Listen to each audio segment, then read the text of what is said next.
नमस्कार, हाय हाय बोला हेलो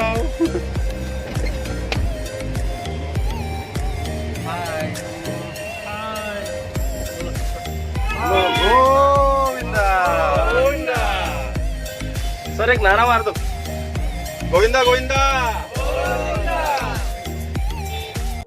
और अब हम अमरावती से पूरा ट्रैवल करके अब तिरुपति के आसपास जो भी अच्छे स्टेशंस है, अच्छी जगह है, वो घूमने निकले। तो चलो देखते हैं कौन सी अच्छी जगह है, अच्छे टेम्पल है और अच्छे गांव है। तो यहाँ से हम जाते वक्त यहाँ पे एक स्कूल भी देखी जहाँ पे इंस्ट्रूमेंटल हर चीज़ सिखाई जाती है, जो तिरुपति टेम्पल में उसका इंस्ट्रूमेंटल पेश किया जाता है।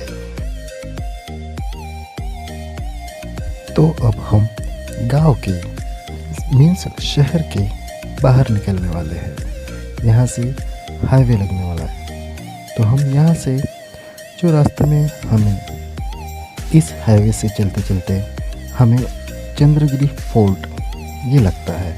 इस बड़े बड़े तूफ़ानी पहाड़ों के बीच में से हम लोग एक बड़े से हाईवे से जा रहे थे। जाते जाते हम लोगों ने गाड़ी में डीजल भी भरा और उसके बाद सोचा कि चलो हम फोर्ट भी देखते हैं। फोर्ट का नज़ारा दूर से अद्भुत था। तो चलो हम फोर्ट देखते हैं।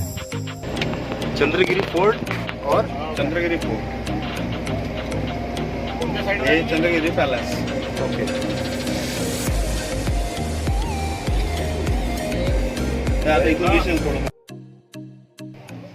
आज हम आपके लिए लेकर आए हैं आंध्र प्रदेश के चंद्रगिरी किले का इतिहास। जो कोई भी किला बनाया जाता है तो उसके पीछे कुछ ना कुछ इतिहास, रोचक कहानी छुपी हुई रहती है। चंद्रगिरी किले के पीछे कुछ ऐसा ही दिलचस्प इतिहास छुपा हुआ है। चंद्रगिरी नाम का एक छोटा सा गांव आंध्र प्रदेश के चित्तौड़ जिले में आता है। इस छोटे से गांव में सन 1000 में यादव राय ने एक किले का निर्माण करवाया था। 3 शतक तक चंद्रगिरी यादव नायडू के नियंत्रण में था। सन 1367 में विजयनगर के कब्जे में चला गया। जब सलूब नरसिम्हा रायडू शासन आया तब चंद्रगिरी का महत्व अधिक बढ़ गया था। विजयनगर साम्राज्य की महान राजा कृष्ण देव राय को जैसे कि सबको पता है, मगर इनके जीवन की कुछ घटनाएं सबको नहीं पता। एक ऐसी घटना जिसका सीधा संबंध इस चंद्रगिरी किले और राजा कृष्ण देव राय के बीच में है। बात तब की है जब राजा कृष्ण देव राय छोटे थे, तब वो बड़े होने तक इसी चंद्रगिरी किले में ही रहते थे। एक और घटना इसी किले में घटी। उनकी होने वाली पत्नी से भी इसी किले में उनकी पहली मुलाकात हुई। उन्होंने पहली बार इसी किले में मिले थे। विजयनगर साम्राज्य की चंद्रगिरी चौथी राजधानी थी। तब से सुल्तान ने पीवी कुंदा पे हमला किया। कृष्णदेव राय ने चंद्रगिरी को राजधानी बनाया। सन 1646 में चंद्रगिरी का किला गोलकोंडा के नियंत्रण में चला गया और बाद में मैसूर में इसका कब्जा किया। सन 1752 में मगर इस किले पर किसी का ध्यान नहीं। धीरे धीरे सब लोग इस किले को भूलने लगे। चंद्रगिरी किला अब एक बड़े से पुरातत्व संग्रह का रूप ले चुका है। ये किला पूरी तरह से विजयनगर के सुंदर वास्तुकला से बना हुआ है। इस किले के बड़े बड़े ऊंचे ऊंचे स्तंभ हिंदू वास्तुकला भी याद दिलाते हैं। इस किले को बनाने के लिए पत्थर, ईंट और चूने का इस्तेमाल किया गया। बस इसको बनाते हुए किसी भी लकड़ी का इस्तेमाल नहीं किया गया। तिरुपति में बना इस 11वीं शताब्दी का किला, इस चंद्रगिरी किले को देखने के लिए लोग दूर दूर से आते हैं। ये किला यहाँ का आकर्षण का सबसे मुख्य स्थान है। ये किला पूरी तरह से घने जंगल में होने के कारण और भी सुंदर दिखता है। साथ ही यहाँ पर कोई भी ट्रैकिंग कर सकता है। किला पूर्व घाटी में है। इस किले की सबसे बड़ी बात यह है कि इस किले में राजमहल बनाया गया है अब, क्योंकि वो पुरातन संग्रहालय का हिस्सा बन चुका है।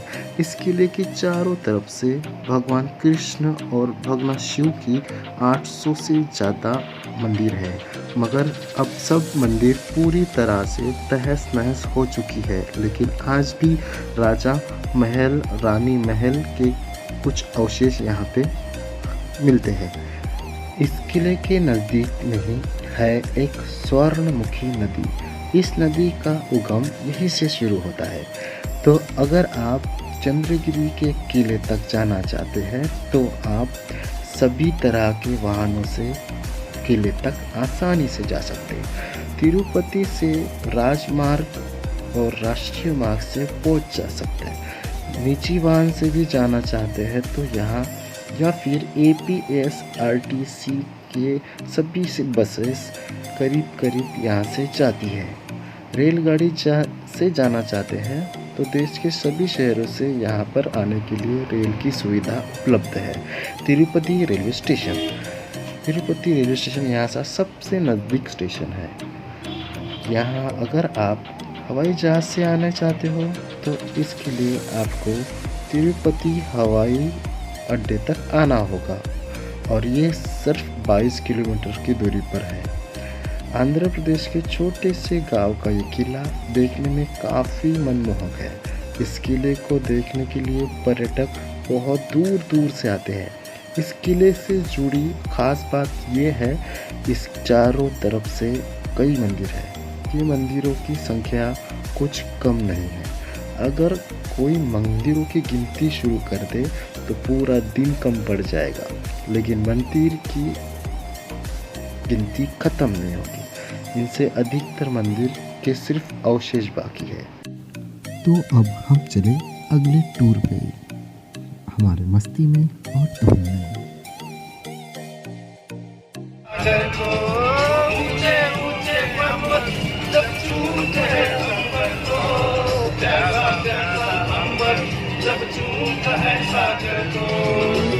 प्यार से कसने को, में बसने को, दिल मेरा ललचाए, कोई तो आ जाए। ऐसा कोई साथी हो, ऐसा कोई प्रेमी हो, प्यास दिल की बुझा जाए, नीले नीले अंबर पर चांद जब आए। दोस्तों, हम ऐसे हंसते मुस्कुराते अगले पड़ाव पे चल पड़े। उसके बाद आप ये ब्लॉग सेकंड देख रहे हो, थर्ड फोर्थ ब्लॉग देखना ना भूलिए, क्योंकि ऐसे ही तिरुपति बालाजी के हर एक शहर, गांव, कस्बा हम देखने वाले हैं। तो चलिए हमारे साथ, आप भी इस टूर पे बहुत आनंद ले रहे। चलो। बजरंगबली की जय, बजरंगबली की जय।